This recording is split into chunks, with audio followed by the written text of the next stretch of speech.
Yo, so guys, welcome back to another video. This is a reaction to OverSimplified, and this one is The Pig War, and it was released on the 6th of December. Sadly, I was really sick when this first came out, and then I've started getting to posting again, and now we're back to it. If I was not sick, I would have posted this probably on the day, because I love this channel. But yeah, we're here with it as soon as I could possibly do it, to be honest, and yeah, I'm excited. I don't know what this is going to be about. I've never heard of anything called The Pig War from my history lessons, I don't think. So yeah, we're just gonna learn through the video, I guess. But yeah, links are in the description to my Instagram, my Twitter for those who want to follow me. Same for my Patreon. Links are there for those who want to see extra reactions that get blocked on YouTube. But yeah, man, Oversimplified. Let's see what they've got for us today. When was the last time they posted? Like, it must have been like half a year ago at least.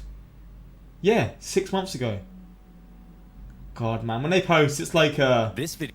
It's a monumental moment when there's a few channels like Lamino, Oversimplified, and a few other channels out there. Just when they post, it's just a good day for YouTube. But yeah, man, we're going to get into this. Hopefully, going to enjoy. This video was made possible by NordVPN. Click the link if you're interested in that. Links in the description to his video, and you can find it below there. to stay safe online and get a huge discount off a 2-year plan with a 30-day My man's money-back getting his guarantee. mullah. Trouble sleeping? Need someone to snuggle? Then why not snuggle? Me! The limited edition Oversimplified plushie is available. Oh, that is for cute. For a few days only. Get it quick. I'm not gonna lie, I want to get this for my girlfriend. Oh, that is so adorable. Along with some beautiful new character pins. Look at us, boys. We've only gone and bloody done it. We beat the Brits and secured independence. So this is to do with the US and Britain, or is this just after the Revolutionary War? Now to expand westward and conquer the rest of the continent. Thomas?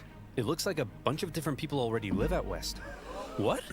Oh no, that means we can't expand. I hate my life. Whoa, whoa, whoa. I didn't say they were white people.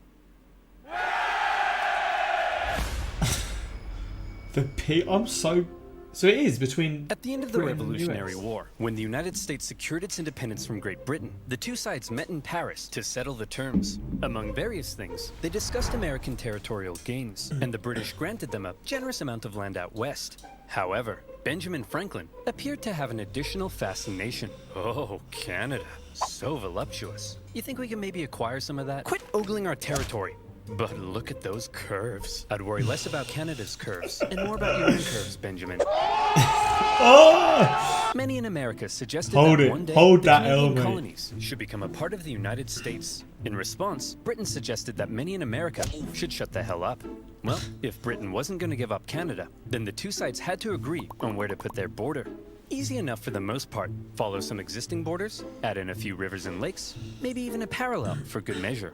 But then there was a question. What would happen here?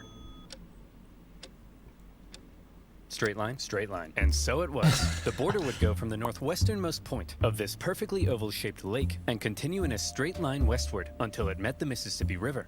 Perfect. Or was it?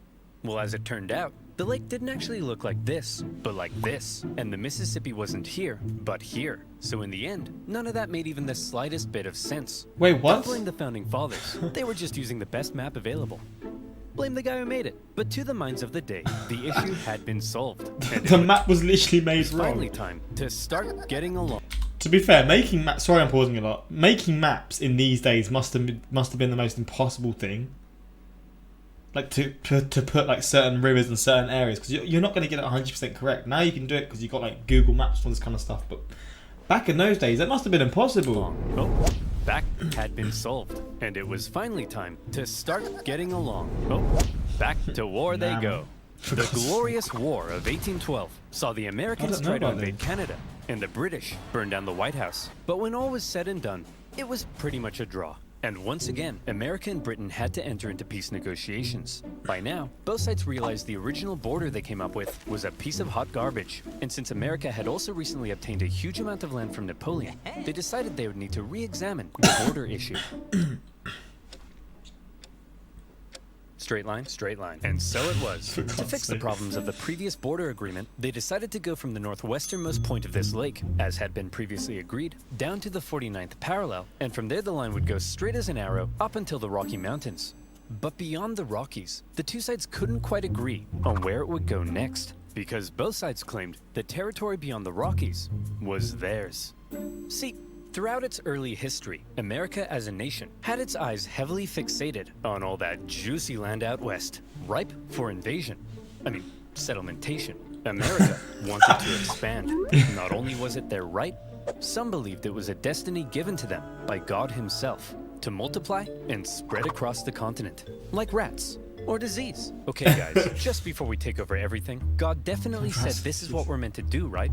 Yeah, that's what he said, right? Isn't that what he said?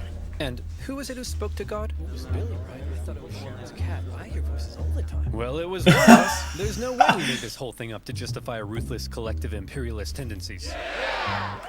All right. Well, in that case, let's get out there and make the world a better place, just as God intended. This channel's elite, man. This channel is too elite, man.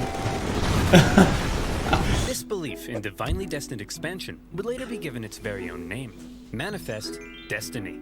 But America wasn't the only one interested in controlling the Western territories. At the time, Canada was made up of a number of colonies, collectively referred to as British North America. This one over here was owned by the Hudson's Bay Company, a British charter company dedicated to turning as many beavers as possible into as many felt hats as possible, as quickly as possible. What? And the indigenous people became a key supplier.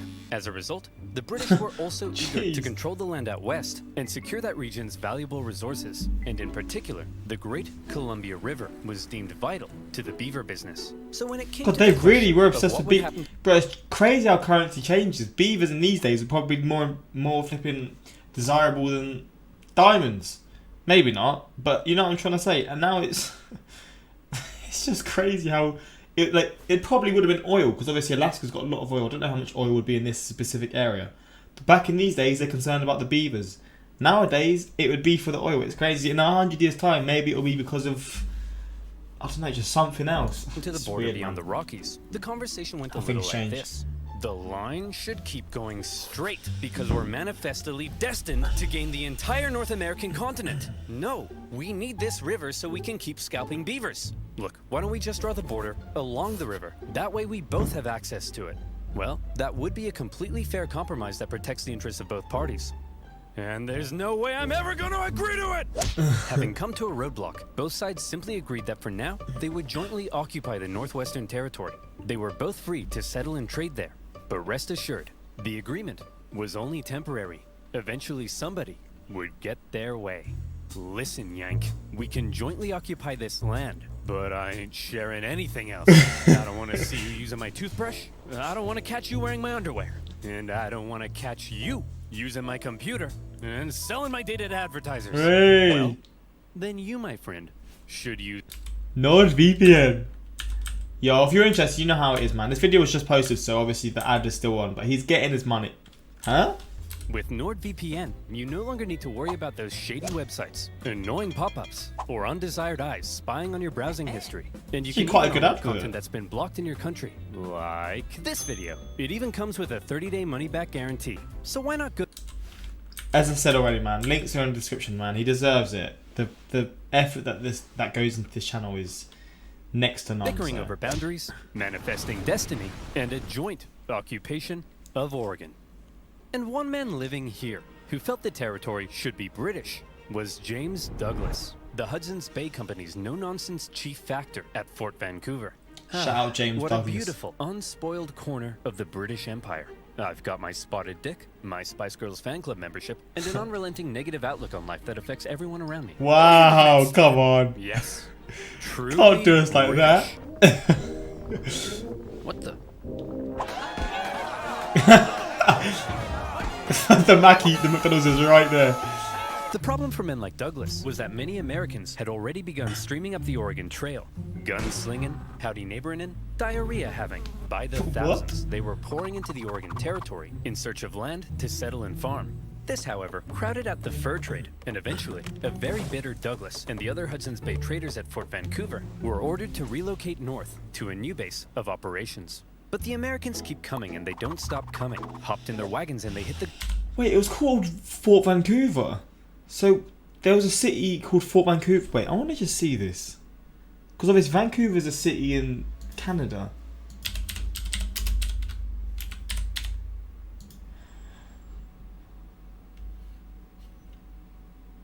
So was when was Vancouver? 1886. So is Vancouver a result of Fort Vancouver not lasting or whatever? Maybe they'll explain this now, because obviously he lived in Fort Vancouver, then he moved to Canada, and the area that it sort of showed him moving to is where Vancouver is, right? I'm pretty sure. Ground running. Didn't make sense to keep sharing Oregon when they outnumbered the Brits more than 6-1. And suddenly, the whole joint occupation deal was being called into question. Newly elected President Polk maintained that America had an obvious claim to the entire region, even implying a possible war with Britain. Fiery language from U.S. senators declared that American rifles would annihilate the Hudson's Bay Company in Oregon, and America even gave Britain notice that it was pulling out of the joint occupation agreement. The British... This is when I think Britain probably realised, yeah, America, like, because Britain was like the big dog. They're like, at this point, yeah, America are becoming the big dogs at this point. We can't really compete. Or it's slowly getting to that point. I mean, after, obviously, the Revolutionary War, they're probably thinking this, but then after that, they're just like, yeah, man, take a back seat. And that's probably why they ended up sort of getting on good terms with the US, because they're like, it's probably good to just try and become friends, because otherwise it's going to become very long for us as a country. Were alarmed as the two sides stood on the brink of war. But in the end, neither truly wanted to fight. The British favored maintaining good economic relations, while the Americans had already gotten themselves into a war with Oh, so they're facing one already. Mexico. So after a bit of back and forth, the British finally said, fine, you wanted a straight line? There's your straight line. And so, the agreement was made. The border would continue directly to the Strait of Georgia. But because the British insisted they keep Vancouver Island, it would then move south through the center of the channel and on to the Pacific Ocean. Finally, the issue of the northwest border had been solved. Hold the phone.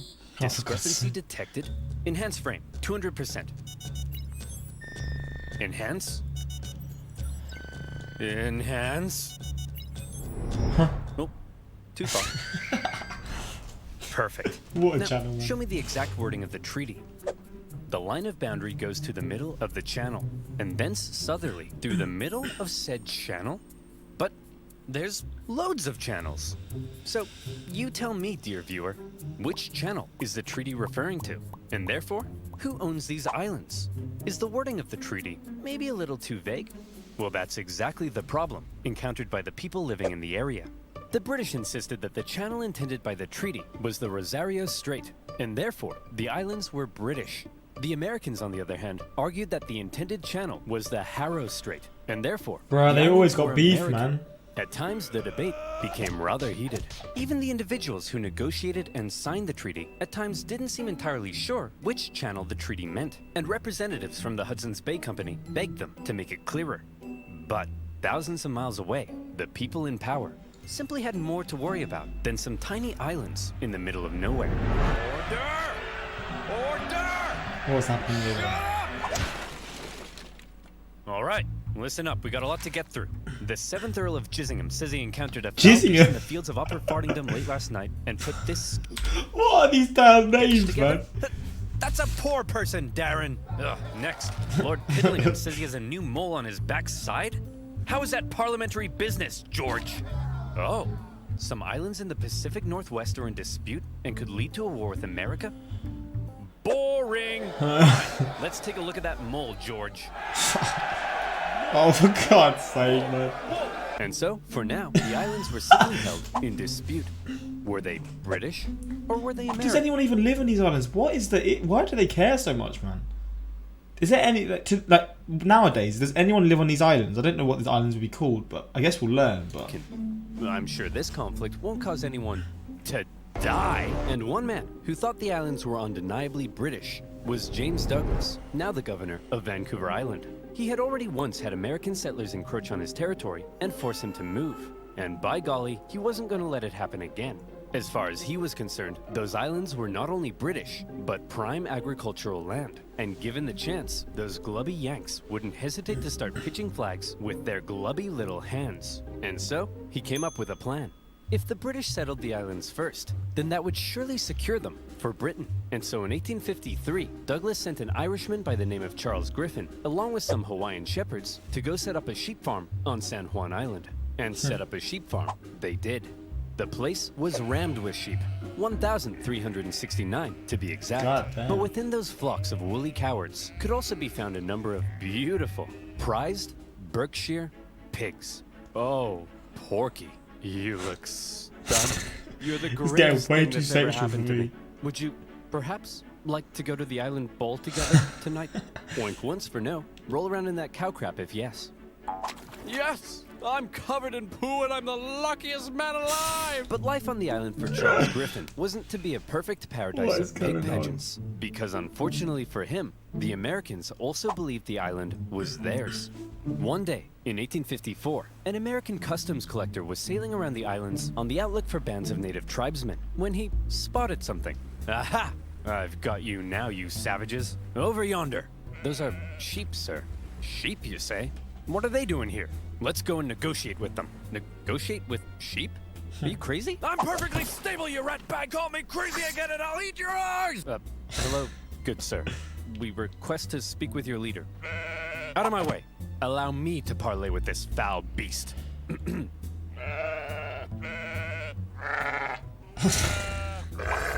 Hey, stop threatening my sheep. Your sheep? You mean to tell me that you, a British subject, have illegally imported these sheep into American territory? I'll have you know that you, an American, are currently trespassing on British territory. The Americans felt that they were entitled to collect taxes on the British property. You know, pay up, because bozo. the island was American, and they threatened seizure if dues weren't paid. The British, meanwhile, threatened to arrest the Americans. You know, because the island was British, so funny, and the two sides were in a standoff. To give Charles Griffin the legal power to deal with the American trespassers, Douglas said, "Hey, put on this wig." Boom, you're a magistrate now. And in turn, Griffin went to one of his Hawaiian shepherds and said, "Hey, I'm making you a constable. Put on this badge." The British then went off to arrest the US Customs Inspector. But, being an American, he emerged from his tent with 4 pistols and a giant knife, so the Brits had to back down. Eventually, raids by northern tribes chased the US officer from the island, but the Americans weren't done yet. Officials from nearby Whatcom County in Washington Territory believed the island fell under their jurisdiction, and they decided it was time to make the British pay up once and for all. If the US win this again, man, the Brits are just taking L after L, man. I don't think they've taken one W at this point. Because they're constantly trying to sort of get this point of area, but then the America just keeps winning. God damn, we're not doing good right now. For all, they sent one Sheriff Barnes to go confront Charles Griffin. Hey, you owe us $80.33 for all this farm stuff you got here. Go suck an egg. Oh, I see. So that's how it is, huh? That's how it's gonna be, is it? That's the way in which things are, eh? That be how it will, is it? Will it be how that is, huh? What? That be the way in which things be the way they are, is that? Get off my property! So the sheriff and other Whatcom County officials felt they were now well within their rights to seize and auction off Griffin's sheep in order to recoup lost taxes. And who would they auction these prized breeding rams off to?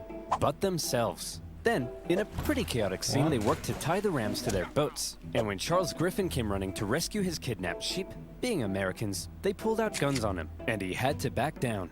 In all, Charles Griffin lost 34 breeding rams, and he was furious. The British complained to the American government, who were shocked to hear what had been going on at their northwest border. And both governments told their officials in the area to back off. We're not trying to start a major war over some dumb sheep and a stupid island. But also, the islands are definitely ours. Under no circumstances let the other side have them. For now, both governments agreed to set up yet another boundary commission to decide which channel was the correct border. But it often devolved into petty bickering. The British did make one interesting suggestion, though. We could draw the border through this middle channel and split the islands between us. Well, that would be a completely fair compromise that protects the interests of both parties. And there's no way I'm ever going to agree to it! And in the aftermath of the sheep raid, James Douglas, still stationed at Fort Victoria, became even more cautious of American encroachment into his territory. Mr. Douglas, sir, it appears an Indian has discovered gold in the Fraser Canyon, just north of here. Shut up! Keep your voice down, boy. We can't risk those glubby Americans hearing about this, or our territory here will be infested with them. Oh no!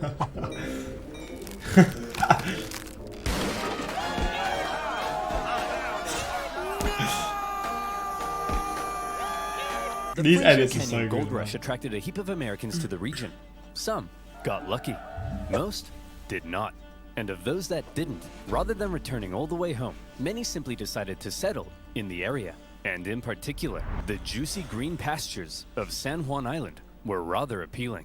Believing the island was American territory, around a dozen American settlers moved there in the late 1850s. One of them was a man named Lyman Cutler, a young man in his mid-20s, and lazy as pie. He didn't want to have to clear a space in the forest to build his home, so he said, I'll just build my cabin right in the middle of the British sheep run. I'm sure that won't make anyone mad. When he planted potato seeds in his garden, rather than building a nice protective fence around them, he said, I'll just fence in 3 sides and hope all these British farm animals have a moral compass and respect my property rights. Griffin's pig was a Berkshire, well known for rooting, and Lyman's fairly pathetic fence made for a bad combination. Numerous times he had had to chase the pig away from his property, and he once angrily marched up to Griffin's home, saying, Hey, British farm idiot, keep your stupid pig out of my potatoes. It is up to you to keep your potatoes out of my pig. Griffin was furious with his Wait, what? He actually said that? Potatoes out of my pig. He really said that, allegedly. Griffin was furious. You might get sued, right? With his new American neighbors. They built their homes all over his sheep pastures. And besides, what right did they have to be here anyway? It was British territory. Lyman... One second, I'm just gonna get something.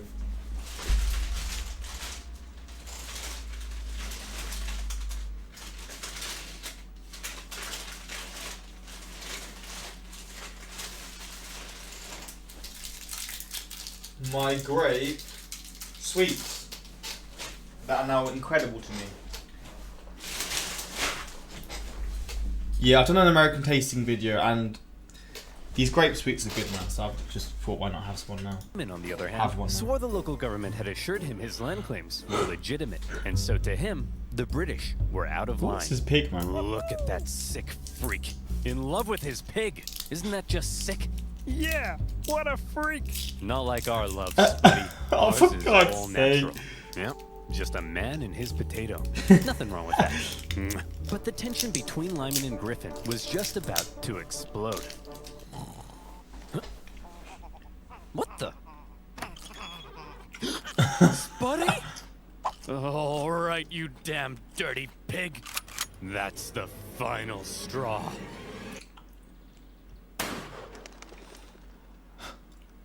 What? These Lyman edits are so good, man. shot the pig. Oh, you've took it too far, After taking a man. second to calm down, he felt bad about murdering Griffin's prized boar. So he went to him and said, Hey man, look, I kinda just killed your pig.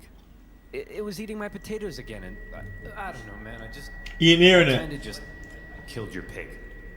Killed your pig. Killed your pig.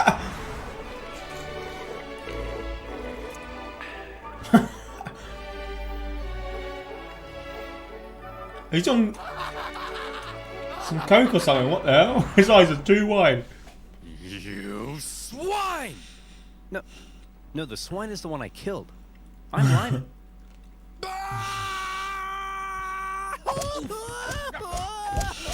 Griffin demanded Lyman pay $100 for the loss of the pig, an outrageous sum at the time. Obviously, Lyman refused, threatening to shoot any more animals that dared enter his property, even threatening to shoot Griffin himself. When Griffin complained to James Douglas, British officials went and confronted the pig killer. Again, they insisted he pay up, and if he didn't, Lyman claimed they threatened to arrest him and take him back to Victoria. British officials arresting an American on American soil and trying him under British law? Now that's controversial. That is weird. And it's a controversy that attracted the attention of an American general in charge of the Department of Oregon, one William S. Harney.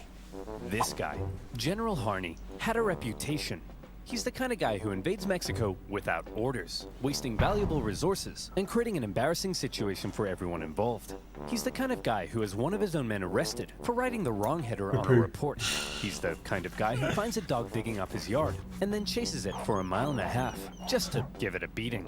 He hated superiors, hated being told what to do, and had been court-martialed 4 times for disobeying orders. Contemporaries described him as an imbecile, all matter and no mind, an arrogant humbug, and a laughingstock. Like I said, General Harney had a reputation. He hated the British and was out for any opportunity to earn personal glory for himself. By some accounts, he even wanted to become president.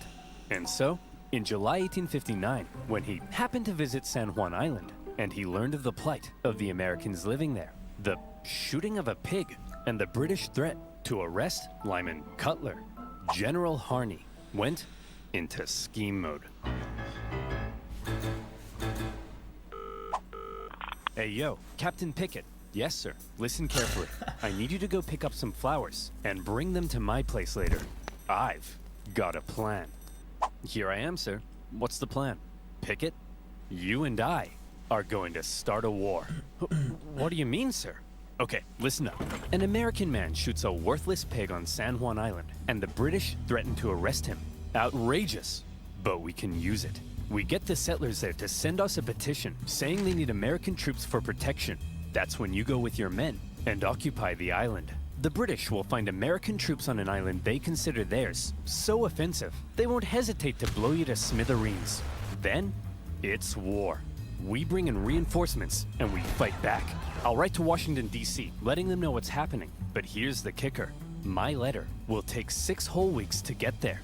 Before the government even gets a chance to respond, telling me I'm an idiot and ordering me to cease fire, the island will be ours. Hell, we could even invade Vancouver Island or British Columbia.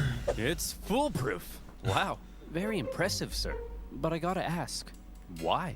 Well, I'll level with you, Pickett. Historians still contest exactly what it is I'm trying to do here. It's possible I'm trying to expand America's territory.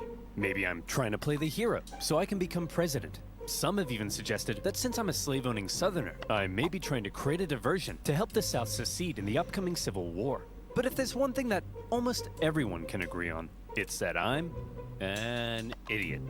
I see. But hold on, what'd you tell me to bring flowers for? Because, Pickett, they're pretty and I like them! There are also historians who believe that Harney and Pickett had no secret plan at all, and were not scheming masterminds, but simply hot-headed buffoons, genuinely outraged at the audacity of the British, and trying to protect American citizens. But the fact of the matter is, Pickett took the very controversial and extremely provocative act of landing American troops on disputed territory. He set up his camp in a very exposed position and erected a very provocative sign proclaiming that only American laws applied on the island. It was almost like he was asking to be fired upon. Or, again, maybe he was just an idiot. When a British official sent to the island to get rid of the unruly American settlers now saw that there were American troops, he demanded they leave. He was obviously told to go suck an egg. When Douglas found out, he was enraged. To him, the American landing constituted an invasion. Harney sent a report back to the War Department in D.C., justifying his actions with exaggerated claims of British villainy. But he knew it would take 6 weeks to get there, and another 6 weeks for the reply to come back. Oh my days, For now, 3 months. the situation was entirely in the hands of local military and government officials, and the ball was in the British court. Would the temperamental Governor Douglas and the powerful British Navy respond to the American provocation with force? Were Britain and America really about to go to war? Don't take the L again, Britain. Come on. Do it for the boys. Over the shooting of a pig. Well, if one man were to have his way, it's crazy. entirely possible they would. James Douglas had already had Americans force him out of Oregon. They had threatened his position in Victoria during the gold rush. Now they had invaded his island, and he had had it. It was time to turn to the Royal Navy. You, Captain Hornby, go to the island and prevent any more Americans from landing. And take this magistrate with you to arrest Captain Pickett. Use force if necessary. Just don't do anything to start a war. Wait, you want me to use force but not start a war? Oh, I'm sorry. Makes sense. Is that too much to ask? Princess? When Captain Hornby got to the island and saw that the American force there was even larger than expected, his concern grew. He sent word back to Douglas, who in response ordered even more ships to the island. And at this point, the naval officers were like, hey man, let's talk. They were concerned Douglas's escalation was leading them to war, and they convinced him it probably wasn't a terribly good idea to just go up to an American military captain with his armed men and say, hey bucko, you're under arrest. Please don't shoot me. Douglas gave in. To prevent any hostilities, he canceled all orders and told the Navy, for now, to simply keep an eye on the Americans. He did send one more ship for good measure. Captain Pickett, now seeing the British ships with their guns aimed directly at his exposed camp, said, see Jeff, look at that. We're about to get blown to bits, all according to plan. Hang on. Oh crap, Jeff, we're about to get blown to bits! Run! Pickett hastily moved his camp from its very exposed position to another position, which, as it happened, was also very exposed. It probably won't surprise you to learn Pickett came dead last in his graduating class. Nearby American and British officials began showing up to ask Pickett what the heck he was even doing. Then, a bunch of tourists showed up, because a major war breaking out in their doorstep was the single most exciting thing to ever happen in any of their miserable frontier lives. One Charles Griffin was particularly unhappy. First his pig had been shot. Now his sheep pastures were being trampled by soldiers and tourists alike. What? He complained to Governor Douglas, who was still pretty upset about the whole thing. Douglas felt British honor itself was at stake, so he decided that if American forces were allowed to be on the island, well then by golly, the British should be there too. It would be a joint military occupation. Upon hearing Douglas's new plan to land British troops on the island, Captain Hornby decided to go speak with Pickett in person. After informing him of the plan, Pickett replied that if they dared land, he would open fire. So there they were. The British had orders to land. The Americans had orders to prevent their landing. This was it. War. Over a small island in the middle of nowhere. Over a pig and some potatoes. Over whether the US-Canada border looked like this or like this. Wait, I'm gonna see this properly. The US-Canada border looked like this or like this. It was stupid. Hold on. This is stupid. To heck with it. I'm not landing those troops. I'm not gonna be the one who starts a war. The captain decided not to follow Douglas's order. And good thing he didn't, because pretty soon after that, the leading British admiral in the entire Pacific region showed up. Rear Admiral Baines outranked Governor Douglas. When he heard of everything that had been going on, he was stunned.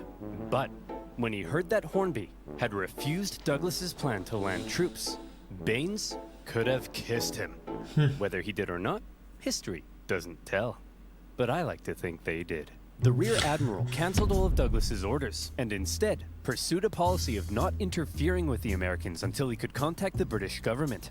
The Americans, not knowing the British no longer intended to land, had sent reinforcements and began fortifying. But even still, the British Navy did nothing. And finally, when word made it across the planet, informing the two governments of the ongoing crisis, everyone was shocked. Holy crap! Harney landed troops on disputed territory? Man, I hope the British don't find out about this. Buchanan? Oh crap! The British! Why are we getting reports of American troops on San Juan Island? Whoa. I don't know, man. Nothing to do with me. But you're the president. What? Breckenridge? Am I the president? Yes, sir. Hey, we got a problem. It looks like the southern states are considering seceding, and we're headed for the biggest crisis in the history of the nation. And it's your job to fix it, sir. Sir? Oh no. Go away. Not the curtain again, Mr. President. I'm not here. Buchanan. Back in the Pacific Northwest, Harney was beginning to realize the government may not be terribly impressed with his reckless actions. So he began firing off even more aggressive letters, justifying what he had done. Tell him the British were sending bands of Indians to attack our men, and that they're big meanies with coal for hearts, and that they made me cry like a little girl. Wait, no, that makes me sound weak. They made me cry like a big girl. Yeah, that's it. When the president received Harney's new letters, his anxiety only grew stronger. Oh, crap. Hey, General Scott, please make this go away. Leave it to me, sir.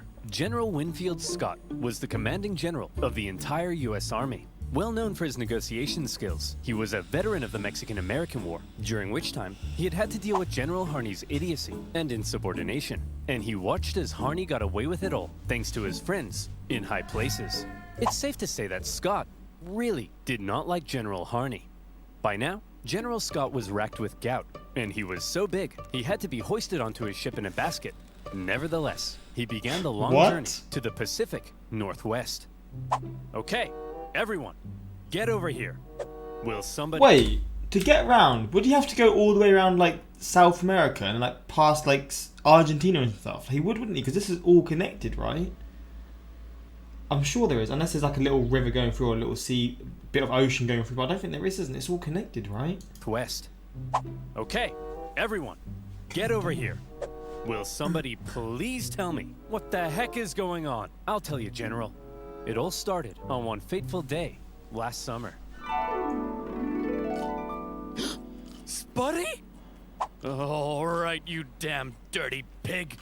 That's the final straw. What? Hey, you can't get away from me! Look at that, pig. Nowhere left to run, eh? I'm gonna enjoy this. Lyman, if you spare my life, I grant you 3 wishes. Is that David Attenborough?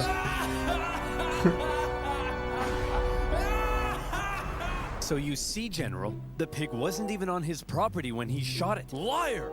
He's lying to you, General. I'll tell you what really happened. What a pleasant summer's afternoon here on my humble farm. It's just me and my beloved potatoes. I'm so happy. Say, Lyman, them some nice spuds you got there. Would be a shame if somebody ate them. No, not again, you beast! Leave my potatoes alone! Yeah, I'm gonna eat them, Lyman. I'll eat them, and then I'm gonna eat you. Stay back! I'll shoot! Go ahead, punk. Make my day. Shoot me! Shoot me! He made me do it! He made me do it! So you're telling me you guys nearly started a war with the strongest naval power in the world over the shooting of a pig? Yeah, now he's starting to get it. Not only the pig, sir. The British then threatened to arrest this poor, pure American soul. Thank you, General. Shut up. I don't care about you. Okay, I've made up my mind. You're an idiot. You're an idiot. You're an idiot. You're an idiot. You're an idiot. You guys are fine. And you two are the most mind-numbingly brain-dead ding-dongs I've ever encountered in all my life. And I'll see you in my office. Okay, Harney, listen. I cut a deal with the Brits. Here's how it's gonna be. Both sides will maintain a small force on the island for a joint military occupation until our two governments can decide who owns the island. Now, the only way they'd agree to that is if Pickett is removed from command, so I'm replacing him with Captain Hunt here. Now, Harney, listen to me. Do not, under any circumstances, put Pickett back on that island, okay? I mean it, Harney. Oh, Do not order Pickett back onto the island. Understood? Yes, sir. Good. I'll see you globos later. Is he gone? I think so. Good. Hunt, you're fired. Pickett, you're going back on the island. All right, you psychopath. I've been waiting years for this. I hate you. I've always hated you. Harney had not only ordered Pickett back onto the island, but his department even notified the British that it did not recognize the joint occupation settlement, while everyone else had decided on peace. Harney This guy's a donut, man. threatening war. Needless to say, a furious Winfield Scott soon removed him from command and sent him elsewhere. In Harney's absence, the joint occupation went ahead, and the troops actually got along together quite well. The British attended 4th of July celebrations at the American camp, while the Americans visited the British for Queen Victoria's birthday. Even Pickett became good friends with his British counterpart. War, it seemed, had been avoided, thanks largely to the level-headed actions of the Royal Navy and General Winfield Scott. Of course, the islands were still in dispute, and the question of who exactly owned them still had to be answered. That answer would have to wait, because while San Juan was at peace, the nation was tearing itself apart. When civil war broke out in 1861, the issue of San Juan just wasn't that important. Harney, despite being a Southerner, remained in the U.S. Army, but was eventually removed from command at St. Louis when his loyalty to the Union came under suspicion. More famously, Captain Pickett, a native Virginian, went on to become a Confederate general. Pickett's charge at the Battle of Gettysburg remains one of the most famous moments of the entire war and marked a major turning point. U.S. relations with Britain actually soured during the war. The British, missing their supply of southern cotton, initially looked like they may intervene on the side of the Confederacy. There was the Trent Affair, when Confederate diplomats were discovered and arrested on a British mail steamer. And then there were the British-built ships, sold to the Confederacy, that wreaked havoc on northern commerce. When the Civil War ended, furious American politicians called on the British to pay reparations. And by now, a long list of hot issues existed between them. And yes, on that list remained, 12 years later, still the issue of who owned these gosh darn islands. That issue, it was finally agreed, would be submitted to international arbitration. The Empire of Germany would decide, with the British and Americans presenting arguments. The American argument was reportedly presented with a little more pizzazz, a little more zing. And in the end, when the Germans made their decision, they awarded the San Juan Islands to the United States. Oh, we've lost another one, lads. We've lost another one. When an aging Douglas heard the news, he said that there was no possible way the British argument had been presented correctly. But that was that. The British conceded. And on the 25th of November, 1872, the last British troops left the island. As the Americans entered the British camp to raise their flag, they found that the British had removed the flagpole. One last up yours to Uncle Sam. By this time, that's what I love to see. Had already left the island, and the Hudson's Bay Company eventually sold their sheep farm. And so, there you have it. A dangerous situation that almost brought two great powers to war, triggered by the shooting of a pig. But thanks to more level-headed minds and an eagerness for peace and cooperation, conflict was avoided, and the only casualty of this pig war was, well, just a pig. But how different could things have been? What if the British had attempted to arrest Pickett? What if they had landed troops? Could the two sides have actually gone to war? Could America have invaded Canada? Could it, perhaps, still invade Canada? Think about it. Why not? We have the manpower. We have the arms. It's our manifest destiny. Picture a future where American Mounties wear red, white, and blue and hail the stars and stripes. Where Wayne Gretzky would wave the American flag every 4th of July in the streets of Montreal. Maple syrup, the greatest American food. The greatest American national park. One united nation under the leadership of our glorious president, Drake. No longer shall we tolerate our smug neighbors to the north with their affordable insulin and endless comments complaining that I don't talk about Canada enough in my videos. That's right, Canadians. Watch your backs. Sleep with one eye open tonight. Because Biden's coming, baby. And this time, he's coming with a vengeance! What the hell, man? This channel is flipping it's legendary, man. It really is. I just want to see something here.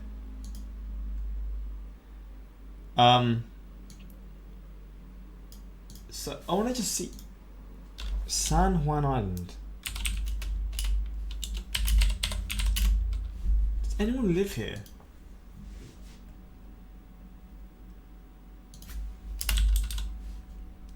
I swear, if no one even lives here, this is probably the most pointless thing.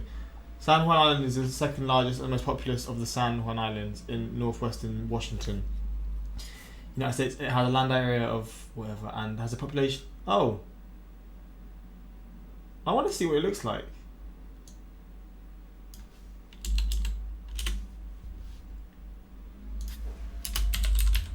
Oh.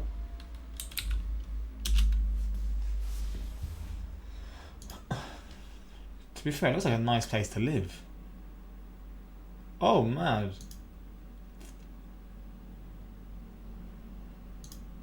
It's kind of cool, actually.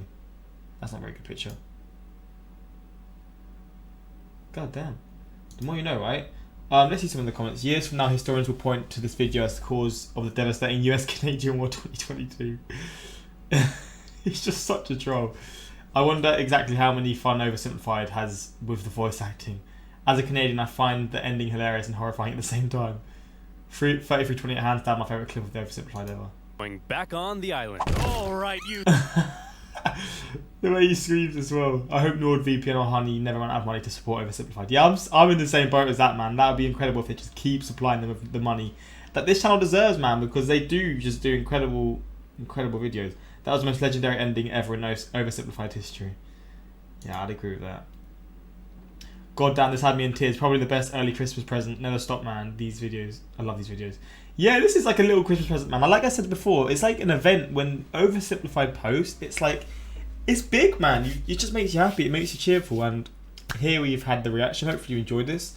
When the next one comes, I'll be sure to do so. But yeah, hopefully you enjoyed. And until next time, like, subscribe. Peace.